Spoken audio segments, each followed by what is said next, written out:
নমস্কার বন্ধুরা, সবিতা কিচেনে সবাইকে স্বাগত। আজও আমি আরও একটা রেসিপি নিয়ে হাজির হয়ে গেছি। আজ আমি বানাবো ব্রোকলি। এই ব্রোকলিটা কিন্তু খেতে ভীষণই ভালো লাগে। ফুলকপি তো আমরা অনেক খেয়েছি, এবার আমরা ব্রোকলি খাবো। তো এই ব্রোকলিটা কিন্তু খেতে ভীষণই ভালো লাগে। রুটি, পরোটা বা গরম ভাতের সঙ্গে এই ব্রোকলিটা ভীষণই ভালো লাগে। এই ব্রোকলিটা বাচ্চা থেকে বড় সবাই কিন্তু পছন্দ করে, যেহেতু ব্রোকলিটা কালারফুল গ্রিন কালার, যার জন্য বাচ্চারা তো ভীষণই পছন্দ করে। তাহলে এই ব্রোকলিটা আমি কি করে বানালাম সেটাই দেখে নেওয়া যাক। ব্রোকলি রেসিপি বানাতে গেলে প্রথমেই আমাকে ব্রোকলি নিয়ে নিতে হবে। আমি ব্রোকলি নিয়ে নিয়েছি। ব্রোকলিগুলো এভাবে দেখুন ছোট ছোট করে কেটে আমি একটুখানি গরম জলে ভাপিয়ে নিয়েছি। এদিকে আমি দেখুন একটা আলুকে ডুমো ডুমো করে কেটে নিয়েছি, আর এখানে কাঁচা লঙ্কা আর আদা নিয়েছি। আজকে আমি ব্রোকলিটা কিন্তু একদমই নিরামিষ বানাবো। তাহলে আমি চলে যাচ্ছি নেক্সট স্টেপে। এদিকে আমি একটা কড়াই বসিয়ে দিয়েছি, আর তাতে আমি দিয়ে দেব কিছুটা তেল। তেলটা গরম হয়ে গেলে তেলের মধ্যে দিয়ে দিব অল্প করে হলুদ, আর তারপর আমি ব্রোকলিগুলোকে এখানে ভেজে তুলে নেব।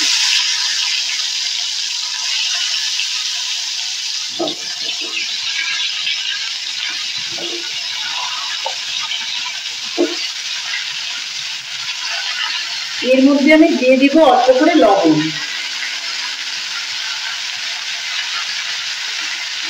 ভালো করে নেড়ে চেড়ে ভেজে তুলে নেব।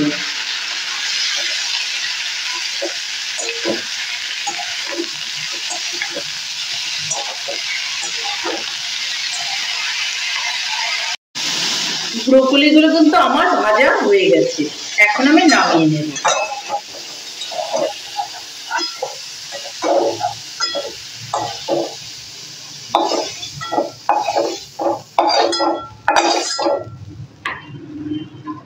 ওই কড়াইয়ের মধ্যে আমি আবার দিয়ে দিব তেল।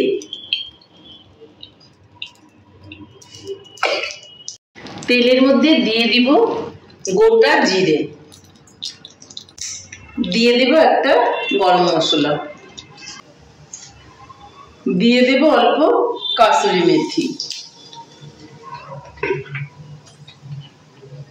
এর মধ্যে দিয়ে দেব অল্প হলুদ। একটু নেড়ে চেড়ে নেব।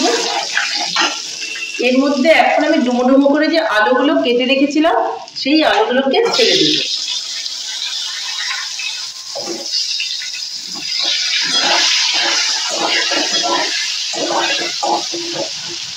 এর মধ্যে দিয়ে দেব একটু লবণ। ভালো করে নেড়ে চেড়ে আলুটাকে ভেজে নেব।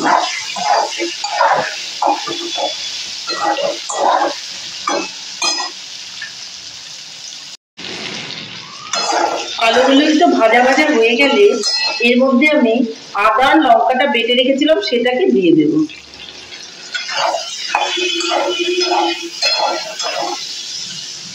দিয়ে দেব জিরে গুঁড়ো।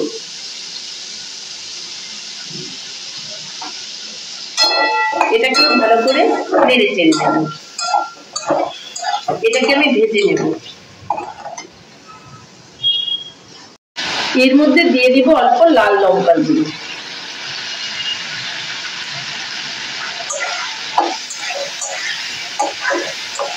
খুব বেশি মশলা দেওয়ার দরকার নেই, খুব সাধারণভাবেই কিন্তু আমি ব্রোকলিটা আজকে বানাবো, সম্পূর্ণ নিরামিষ। আমি একটু ঢেকে দেব, এতে মশলাটাও কষানো হয়ে যাবে আর আলুটাও কিন্তু প্রায় সেদ্ধ হয়ে আসবে।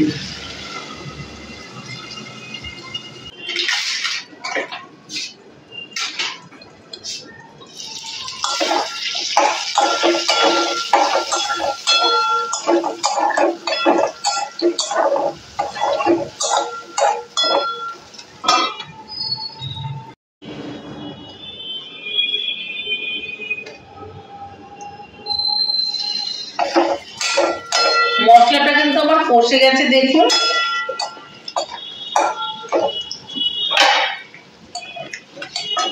এর মধ্যে আমি এখন একটু জল দিয়ে দেব।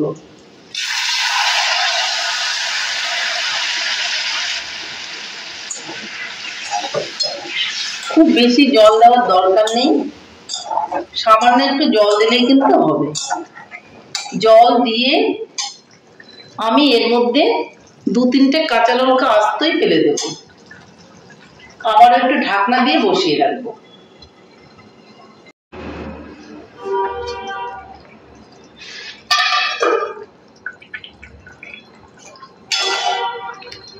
এর মধ্যে এখন আমি ব্রোকলিগুলো কিন্তু দিয়ে দেব।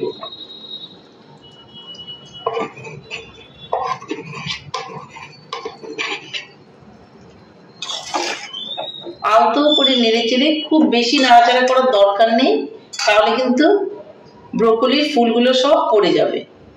আরো একটুখানি জল দিতে হবে মনে হচ্ছে। আরো একটুখানি জল দিয়ে দেবো আমি, অবশ্যই গরম জল দেব। আর এটাকে একটু আলতো করে নেড়ে চেড়ে ঢাকা দিয়ে বসিয়ে রাখবো। ব্রোকলি আর আলু সবই কিন্তু একসঙ্গে দেখবেন সেদ্ধ হয়ে গেছে। তাহলে আমি ঢেকে দিচ্ছি। ঢাকনাটা তুলে দেখে নেব।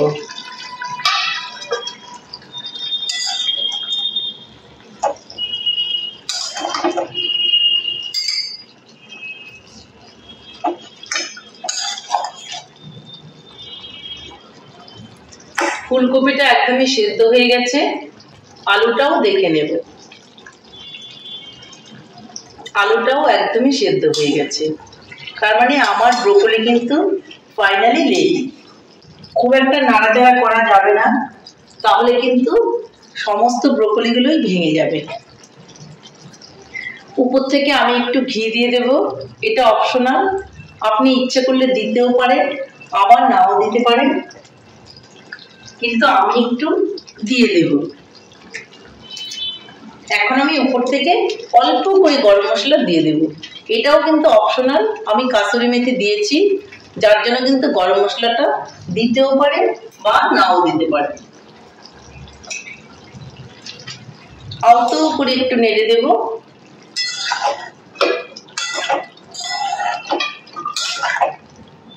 আর 2 মিনিট এটা ঢেকে রেখে দিয়ে নামিয়ে নেব। আমার কিন্তু ফাইনালি ব্রোকলি রান্না করা রেডি। তাহলে বন্ধুরা দেখুন আমার রেসিপিটা কেমন হয়েছে। আমার রেসিপিটা যদি আপনাদের ভালো লাগে তাহলে লাইক, শেয়ার, কমেন্ট করতে ভুলবেন না। আর আপনি যদি আমার চ্যানেলের নতুন বন্ধু হয়ে থাকেন তাহলে চ্যানেলটা সাবস্ক্রাইব করার অনুরোধ রইল।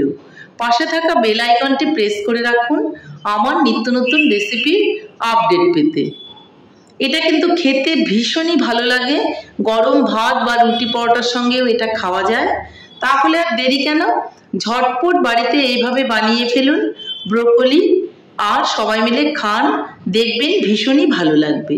নমস্কার, ভালো থাকবেন, সুস্থ থাকবেন, আবার দেখা হবে আরও একটা রেসিপির সঙ্গে।